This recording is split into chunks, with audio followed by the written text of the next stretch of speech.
use the right wrist for, convenience's sake, y'all. I think it's about that motherfucking time. Y'all saw the motherfucking title! Welcome fucking back. Y'all already know. Y'all saw the motherfucking title. We back with BJ. What's good? Yeah, what's that? Due to surprising popular demand. Yeah.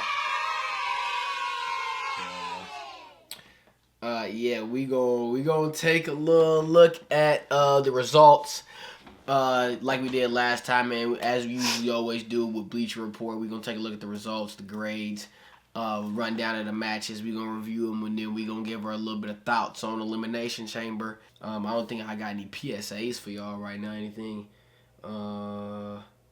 No, I think we can just keep it to the regularly scheduled programming as usual. BJ, you got anything to say? Nah, let's get right into that motherfucker, man. Nah, I'm saying. Alright, well, he don't got nothing. Y'all ain't got nothing for me.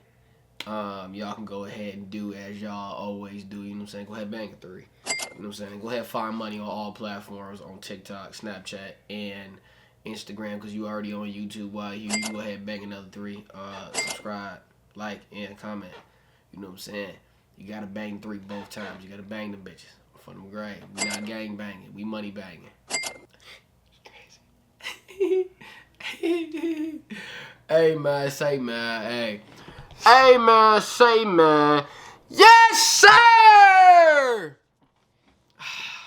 I love doing that. That is so legitimately satisfying. Alright, y'all. Bossy. Money. Alright. First match, we gonna go straight through them, how they went on the card. Women's Elimination Chamber match. To be honest, I didn't even know who the fuck was in the match before I watched it. Boy, I ain't gonna lie, we didn't care about this for real. We did care about it, but we didn't really care about it. I ain't gonna lie, leading up to it, the women's match didn't really feel that important. I'm not gonna lie. It was cool, but nigga, the build up to it, it's niggas really didn't give a fuck to the day of. I knew who was in it, but regardless of who was in it, I really didn't give a fuck. But because of that, I feel like it delivered even more because I didn't give a fuck. If that makes sense. It was good. It wasn't the best one I've seen. It was decent, though. It was alright. Really, all I really cared about for real was that Jade Cargill was going to return. Like I said, it was the first one on the card, bro. Everybody came down, and then obviously Naomi came out last. Everybody thinking the match gonna started with her and Liv Morgan, and then next thing you know, Jade music hit. Jade came down to the ring. I don't know. Was there any other main spots that really happened? To be honest, not anything crazy. Aside from that, it was really Jade kicking Naomi ass. I ain't gonna lie. Bianca did very good during that part of the match. I ain't gonna lie. That segment was amazing because she was on her knees, bawling and crying in that pod. I am not gonna lie. But she was in that bitch having a heart attack. Yeah, she was going through it. And then Liv had the nerve to go over there and just start laughing at her, bro. I ain't gonna lie. Great storytelling. Especially for them to be the final 2 in the match. Who got eliminated first? Bayley got eliminated first. Is whatever. And then it was Roxanne by Alexa. That was a nice little spot. That was a cool little spot. And then Alexa, and then the final 2, like I said, Liv and Bianca. And Liv and Bianca's always gonna hit. I ain't gonna lie, that's always gonna hit. That was cool. Always hits. I really like the spot where she whipped Liv with her fucking braid. That shit was kind of lethal. Boy, she did that to her. I ain't gonna lie. Liv sold the hell out there too, but that's really not even selling that. At that point, that's legit pain. She was really trying to fall down from that elimination table. I feel like low key, anytime Bianca uses her hair, that should be a disqualification. It would be a disqualification. Her weave is strong as hell. If she was a heel, they could use it that way, but they're not gonna, because they're not gonna turn her heel again for a little while. To be honest, especially not given recent events. Yeah, but match was good. Yeah, match was good. I don't know To end the match off, like after Bianca won, she walked back to the main entrance and they had like a little like showdown between Bianca and Rhea Ripley, the current world heavyweight champion.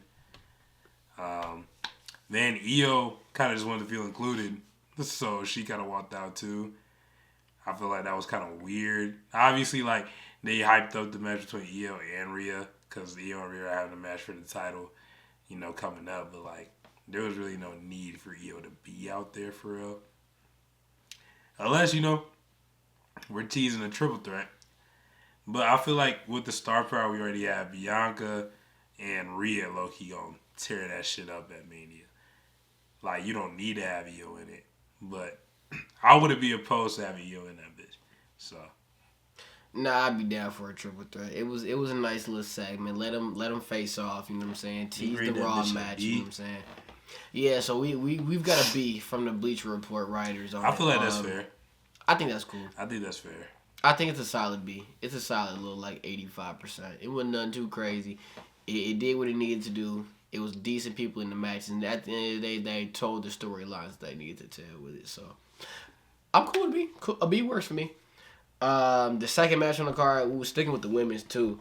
I forgot this match was even happening. I thought this was like a SmackDown main event or something. I didn't even really watch it for real. I'm not gonna lie to you.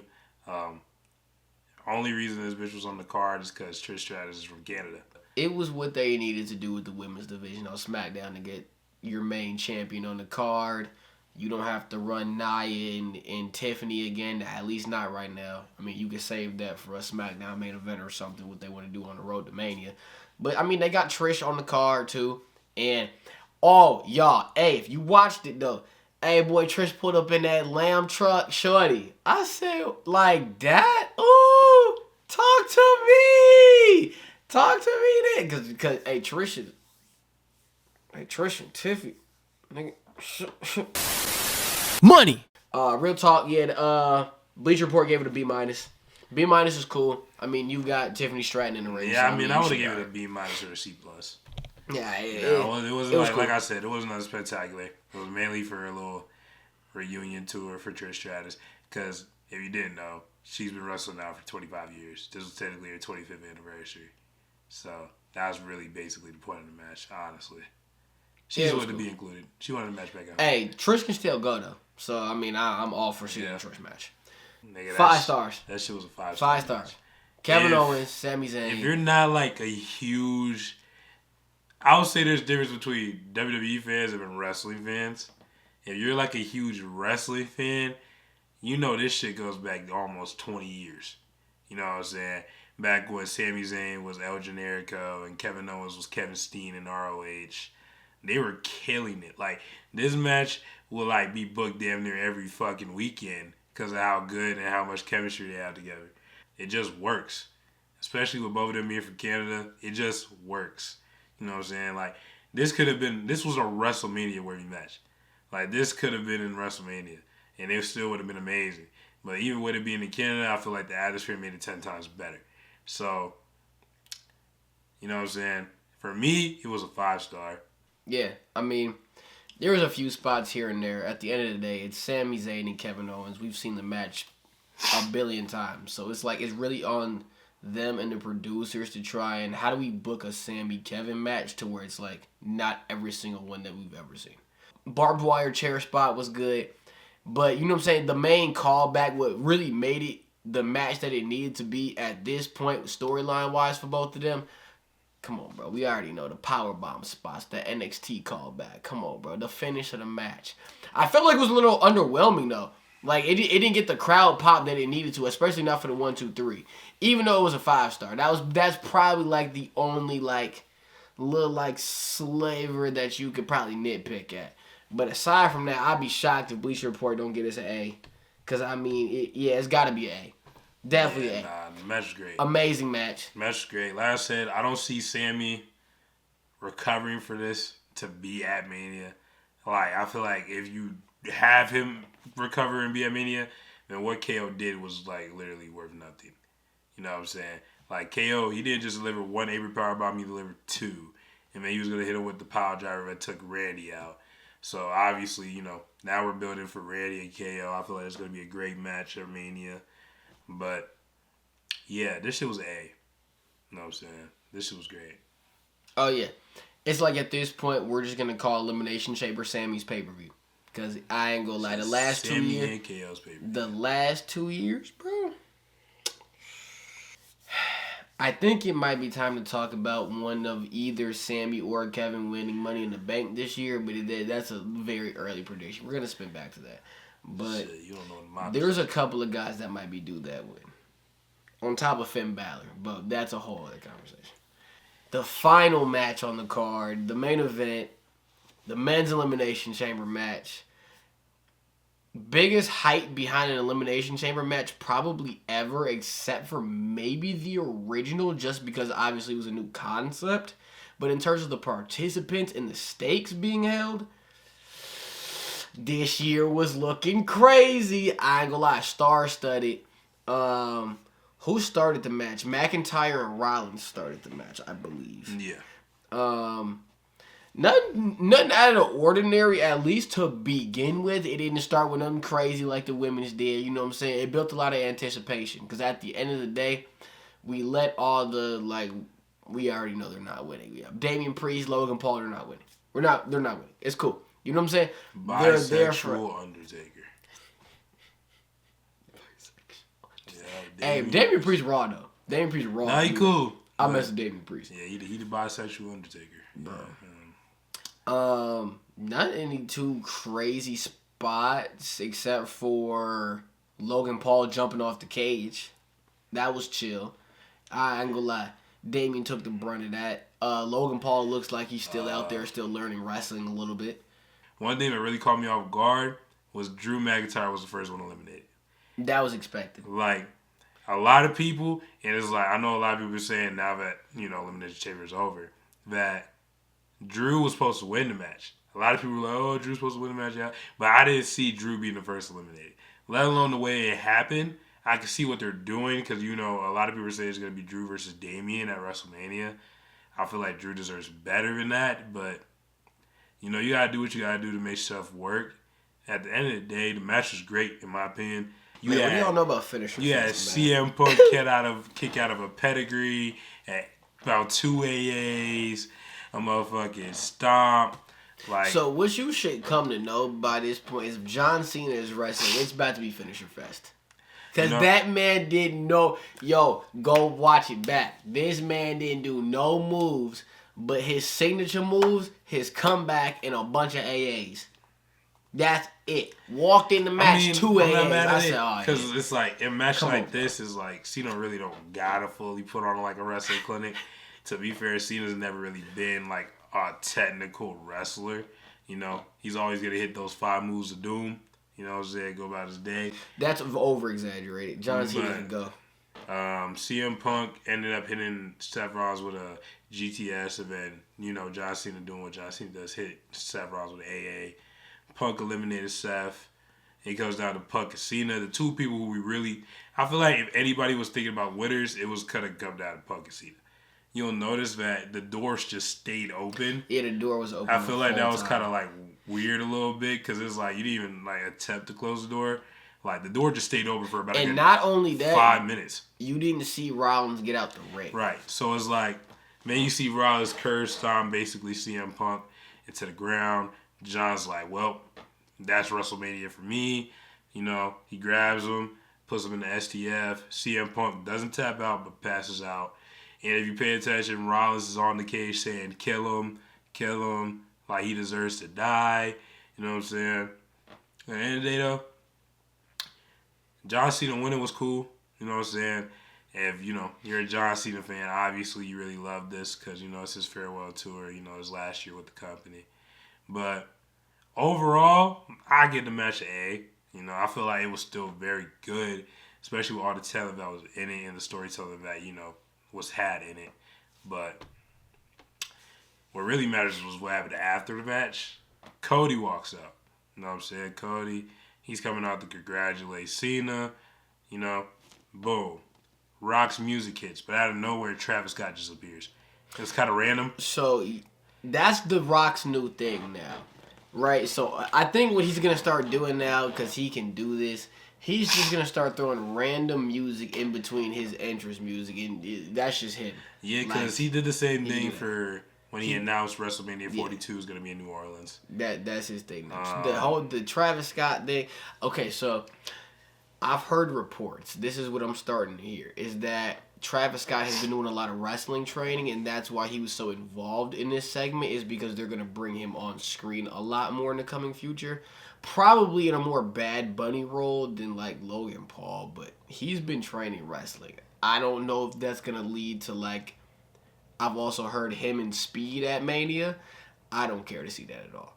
At all. I don't want to see that celebrity match for nothing. We are not. After what happened to Speed at Rumble, I would never be in the WWE. Yo, Speed got demolished. Speed got hit with the meanest spear I've seen since Goldberg on Ziggler. If y'all want to throw it on the kickoff show, I won't mind. I ain't gonna watch it. But you know what I'm saying? You can upload the clip to YouTube. I might tune in for a smooth 47 seconds. Nothing too crazy. What did they grade this match? A B, though?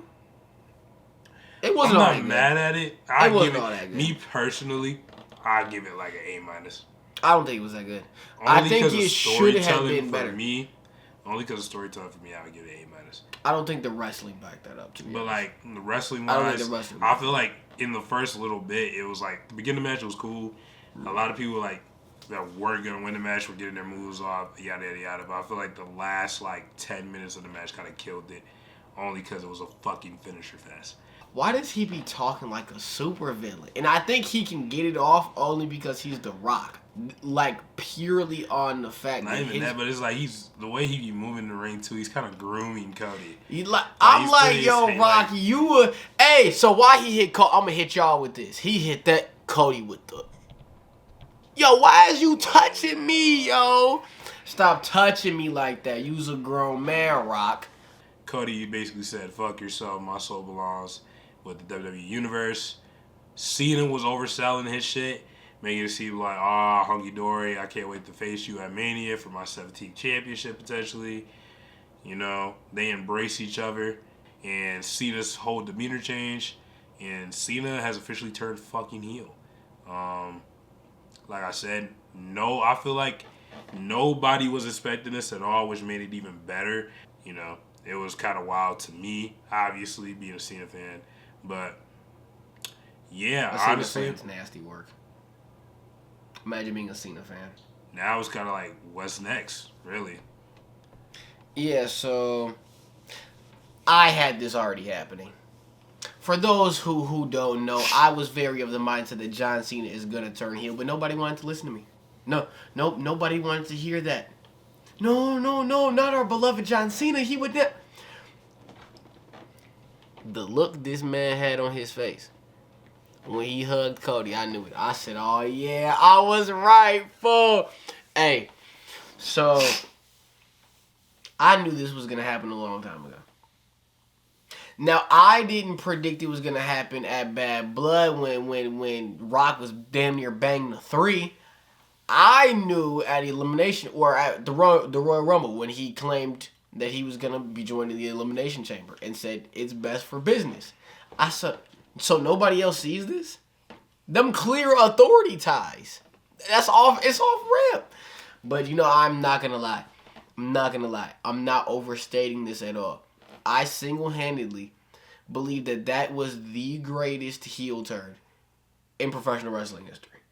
Seeing what they do with him, seeing what they do with his character, obviously, like changing maybe his attire up. Instead of George, he's wearing jeans.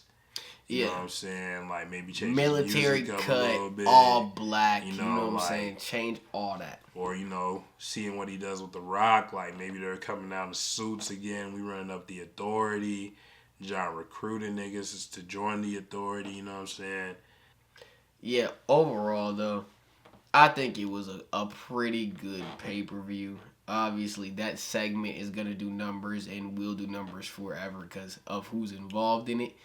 I don't think I'm overstating myself saying it's the greatest heel turn of all time, but I think it's definitely up there. Like I said, despite Travis Scott, I think Travis Scott's portion of it was all right, but I feel like Travis Scott didn't really have to be there. It's kind of pointless. Like Travis Scott being there was like having me out there. Money. Great pay-per-view, top to bottom. Was there a few things to nitpick? Yes, every match is not going to be perfect. If I had to grade it overall, I give it a B. They gave it a B. I'd give it higher than a B, to be honest. Maybe a B plus. I would probably say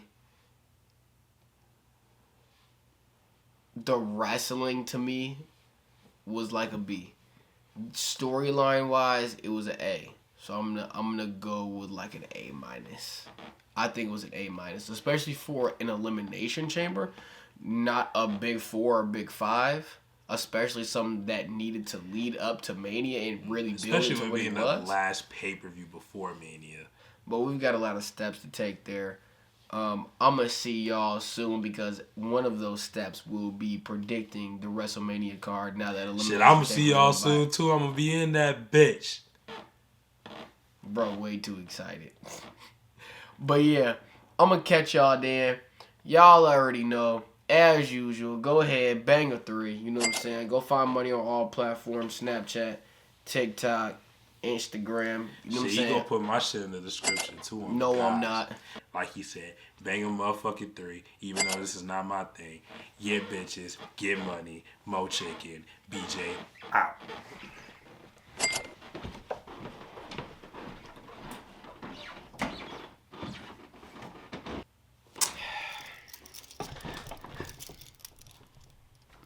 Have a good day. Money! Money!